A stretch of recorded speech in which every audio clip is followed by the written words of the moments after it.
नमस्कार मु जितेंद्र आपण मानक स्वागत करुच्ची दैनिक न्यूज ओडिया चैनल को। तो आज सारा दिन कौन सब बछा बछा और टॉप न्यूज गुड़िक रही चलते संपूर्ण भिडियो जानी नवा।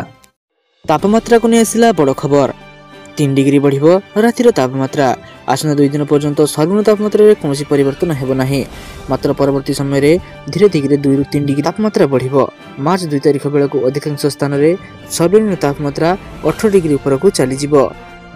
आज कटक खर्दा जगतसिंहपुर भद्रक गंजाम ढेंकानाल जाजपुर गजपति जिले में हालुकार मध्यम धरण कुड़ी हो पारे बोली आंचलिक पाणीपाग विज्ञान केन्द्र पक्षर पूर्वानुमान करा जायछि। गत 24 घंटा मध्य सारा राज्य में सर्वनिम्न तापमात्रा स्वाभाविक स्तर रही। उदयगिरी में राज्य सर्वनिम्न तापमात्रा 12 डिग्री और बौद्ध में सर्वोच्च तापमात्रा 36.8 डिग्री रेकर्ड करा जायथिला। चलो देखिए परवर्ती अपडेट कौन रही। धान किणा को नहीं आसला बड़ खबर राज्य सरकार पक्षर धान किणा जारी रही। यार मध्य सरकार समय सीमा धार्य कर आसंता मार्च 31 तारिख डेडलाइन धार्य कर सरकार। वर्तमान सुधा 65 लाख मेट्रिक टन धान संग्रह सरी टार्गेट रे 90% धान संग्रह हो सारे बोली सूचना देते खाद्य और जोगाण मंत्री कृष्णचंद्र पात्र। पूर्व चलित खरीफ ऋतु धान संग्रह लक्ष्य को 65 लाख मेट्रिक टन रु 77 लाख मेट्रिक टन को वृद्धि करथिले राज्य सरकार। चलित वर्ष क्रय समय चाषी स्वार्थ को सर्वाधिक गुरुत्व दी जाई मंडी गुड़िकर आवश्यक व्यवस्था कर चाषी मान स्वार्थ को दृष्टि रखी मंडी गुड़िकर सीसीटीवी व्यवस्था सहित 3883 जन नोडाल अधिकारी को नियुक्त कर सहित बाहर धान जान गुड़िक कड़ा नजर रखा 217टी एनफोर्समेंट स्क्वाड गठन कर तेज नवेम्बर 21 रु बरगढ़ धान किणा प्रक्रिया आरंभ होता। राज्य में प्रथम थर एमएसपी 2300 टंका सह 800 टंका इनपुट सहायता राशि सह चाषी क्विंटाल पिछा 3100 टंकार धान किणुंट राज्य सरकार। आ 35 दिन पर धान किणवानी सरकार।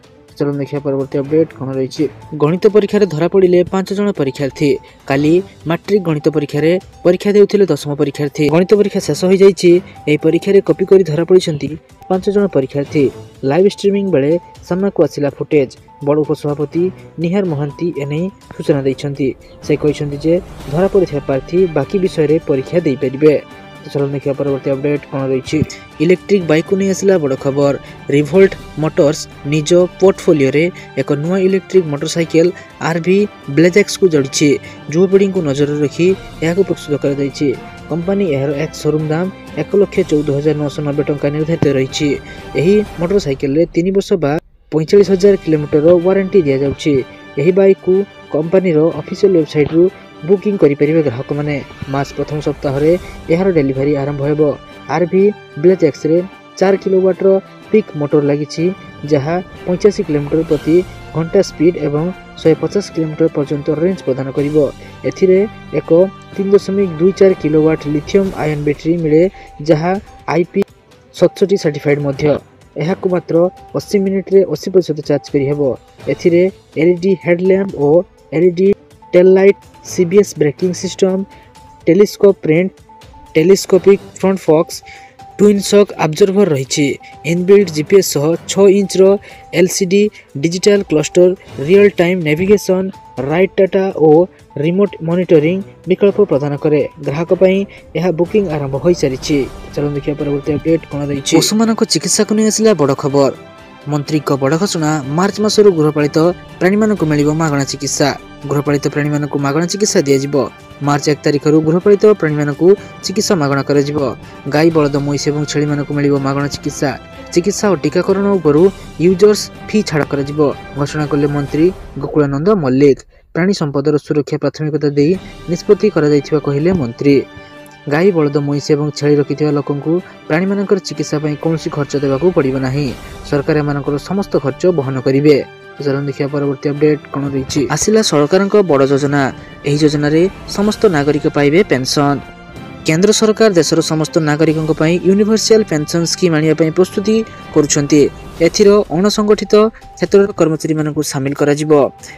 एवं निर्माण साइट गुड़िक कार्य कर्मचारी घरे स्टाफ एवं गिग वर्कर्स को सरकारଙ୍କ पक्षରୁ चालू रहिଥିବା पेंशन स्कीम गुड़िकर फायदा मिल पारु नाही किंतु यूनिवर्सल पेंशन स्कीम आसिबा द्वारा एमाने भी सुविधा पाइबाकू सक्षम हेबे।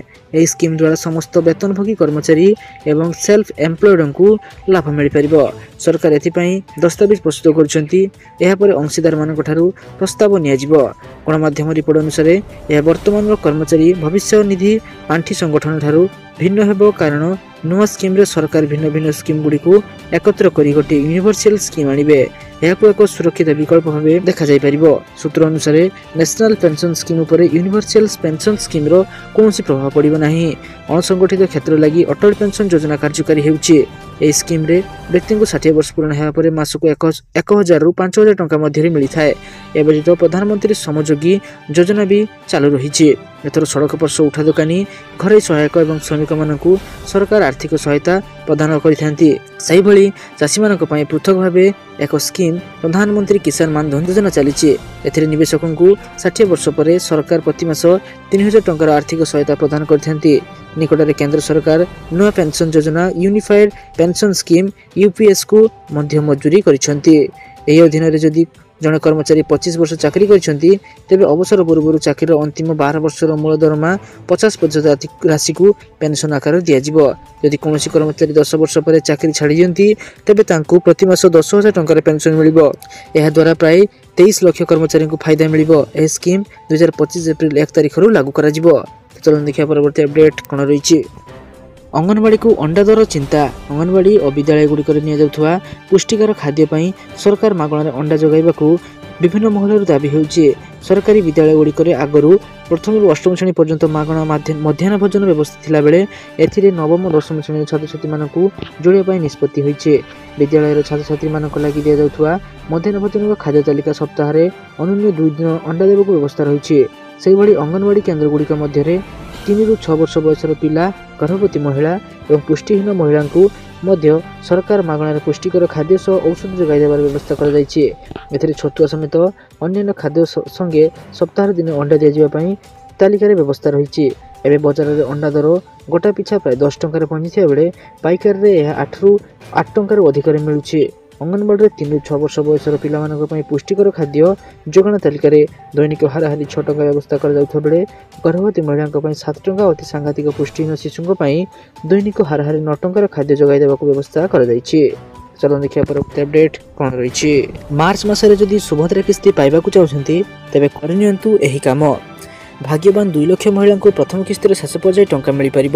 2 लाख महिला को मार्च 8 तारिख पूर्व ही सुभद्रा प्रथम किस्ती मिलवा नहीं सूचना दे सारी उपमुख्यमंत्री प्रभात परिड़ा। सेपटे महिला नेतृत्व अधीन सशक्तिकरण लक्ष्य को दृष्टि रखी सुभद्रा प्लस कार्यकारी करेंगे सरकार। एथिरे सुभद्रा किशोरी, सुभद्रा संचय, सुभद्रा सखी, सुभद्रा यात्री, सुभद्रा संघ, सुभद्रा क्लब्स, कुह सुभद्रा कॉल सेंटर, सुभद्रा सहयोगी, सुभद्रा पंडित, सुभद्रा और सुभद्रा वृद्धि भली नुआ पदक्षेप नेबापई सरकार उपमुख्यमंत्री प्रभात परिड़ा सूचना दैछंती। बाकी थिबा ईकेवाईसी और एनपीसीआई रु पाखापाखि 25% क्लियर हो जाइछि। आहरी 2.5 लाख एनपीसीआई एवं ईकेवाईसी करने को बाकी रही। सेमाने करिया परे तांको मध्य द्वितीय पर्यायर एका बेले 2टी किस्तर टंका मिल पारिबो। सीधा सड़क बैंक खाता को आसिबो टंका। एनपीसीआई क्लियर होई नथिले बैंक अकाउंट को टंका पठा जाई पारिबो नाही। तो जो मानकर एपर्यंत एनपीसीआई क्लियर है नहीं से निकटस्थ बैंक को जाई तुरंत यही कम को सारी नियंतु नचेत आपण मैंने आगामी किस्तिर टंका पाई परिबे नाही। चलो देखिया परवर्ती अपडेट कौन रही।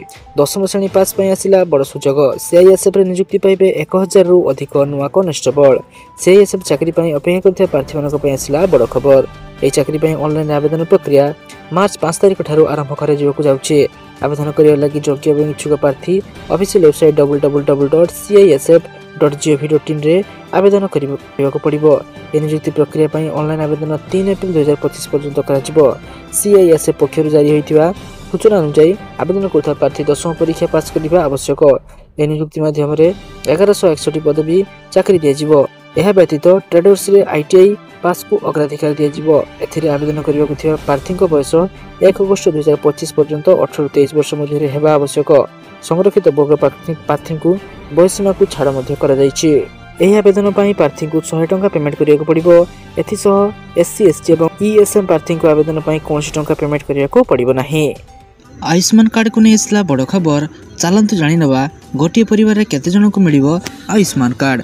आपण मैंने निश्चय जानवा चाहूथे कि ये आयुष्मान कार्ड लाभ क्यों मैंने उठाई पारे। गोटे परिवार केते जन लोक आयुष्मान कार्ड नहीं पारे। सरकार कौन नियम कि समय धार्य करिसेंति कि तेबे आमे एठी कहि रखिबा चाहूँ कि ए संपर्क में कौन प्रकार योग्यता रखी ना कि परिवार केते जन सदस्य आयुष्मान कार्ड तैयारी करेंगे तापर सरकार कौन सीमा धार्य करना। यार अर्थ परिवार योग्य व्यक्ति मैंने आयुष्मान कार्ड तैयारी करें। आयुष्मान कार्ड रे सरकारी हेउ बा बेसरकारी हॉस्पिटल ले 5 लाख टंका पर्यंत मागणा चिकित्सार सुविधा रही। जदिव देशर विभिन्न राज्य में यही आयुष्मान कार्ड प्रचलित थिला हेले ओडिशार यही कार्ड प्रचलित होई नथिला। तो चलो देखिए परवर्ती अपडेट कौन रही। एही मानक अकाउंट को आसीबो 11,000 टंका अकाउंट धारी को आसला बड़ खुशी खबर। तो चलो देखना संपूर्ण अपडेट कौन रही। निकट में ग्राहक सेवा आउ एक लभनीय स्कीम घोषणा करथिला SBI। यही योजना रे बैंक पक्षर 11,000 टंका सीधासलख आपण बैंक अकाउंट रे जमा हेबो। तेबे किभली एते टंका आपण पाई परिबे से विषय जानिबा निहाती आवश्यक। एही योजना नाम हेउची SBI स्वल्प संचय योजना बा RD स्कीम। यह योजना माध्यम आप नियमित अंतराल रे एक निश्चित राशि बैंक रे जमा करिया को हेबो।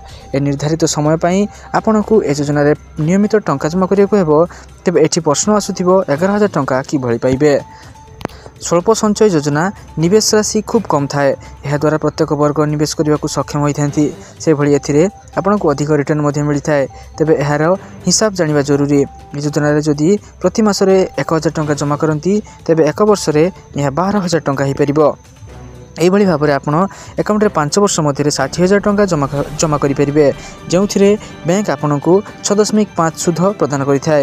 यही सुधर हिसाब कले आपन को प्राय 10,999 टंका मिल। यही भाव में आपण मोट संचय और रिटर्न टंका 70,999 हेबो।